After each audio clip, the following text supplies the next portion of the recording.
Pinangunahan ni Police Brigadier General Marvin Joe Saro kasama ang buong command group ng Police Community Affairs and Development Group ang opisyal na pagbubukas ng Day 1 ng 93-day PKG Weight Loss and Fitness Challenge na ginanap sa Bulwagang Lapu-Lapu, Camp Rafael T. Crame, Quezon City.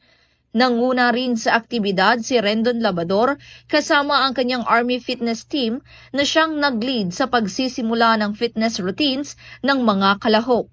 Dumalo at aktibong nakilahok sa unang araw ng hamon ang lahat ng mga personahe ng PKG kasama ang mga miyembro mula sa iba pang unit ng PNP na sumali sa programa. Layunin ng nasabing fitness challenge na isulong ang kalusugan, disiplina at physical wellness sa hanay ng kapulisan bilang bahagi ng patuloy na advokasya ng PNP Chief Police General Nicolas D. Torre III.